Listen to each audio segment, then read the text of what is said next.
ഇന്ധന ഉപഭോഗം കുറയ്ക്കാൻ നിയന്ത്രണങ്ങൾ വേണമെന്ന പ്രധാനമന്ത്രിയുടെ ആഹ്വാനം വെറും ജാഗ്രതാ നിർദ്ദേശം മാത്രമെന്ന് അന്തർ മന്ത്രാലയ സമിതി അധ്യക്ഷൻ രാജ്നാഥ് സിംഗ്. ഇന്ധന വിലവർധന ഉടനുണ്ടാകില്ല.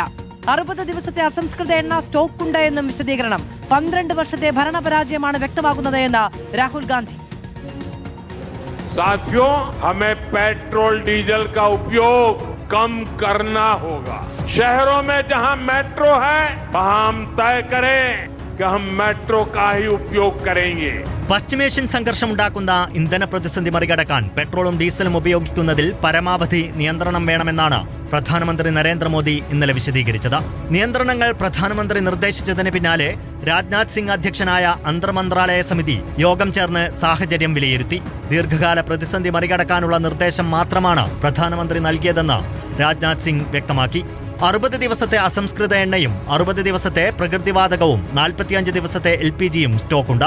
ഇന്ത്യയിലെ എണ്ണ വിപണന കമ്പനികൾ പ്രതിദിനം 1000 കോടി രൂപ നഷ്ടം നേരിടുന്നുണ്ടെങ്കിലും നഷ്ടത്തിന്റെ ഭാരം ജനങ്ങളിലേക്ക് അടിച്ചേൽപ്പിക്കില്ലെന്ന് സമിതി വ്യക്തമാക്കി.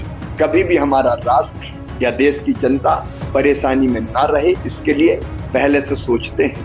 ഇന്ധന ഉപഭോഗം ലഘൂകരിക്കാൻ നിർദ്ദേശങ്ങൾ വെച്ച പ്രധാനമന്ത്രിക്കെതിരെ രൂക്ഷ വിമർശനമാണ് പ്രതിപക്ഷം ഉയർത്തിയത്. കേന്ദ്ര സർക്കാരിന്റെ ഭരണപരാജയത്തിന് തെളിവെന്ന് രാഹുൽ ഗാന്ധി വിമർശിച്ചു. സമ്മർദ്ദങ്ങൾക്ക് വഴങ്ങുന്ന പ്രധാനമന്ത്രിക്ക് രാജ്യം ഭരിക്കാൻ കഴിയില്ലെന്നും രാഹുൽ കുറ്റപ്പെടുത്തി. തെരഞ്ഞെടുപ്പും ഭരണം പിടിക്കലും അജണ്ടയാകുമ്പോൾ വരാനിരിക്കുന്നത് സാമ്പത്തിക ദുരന്തമാണെന്ന് KC വേണുഗോപാൽ വിമർശിച്ചു.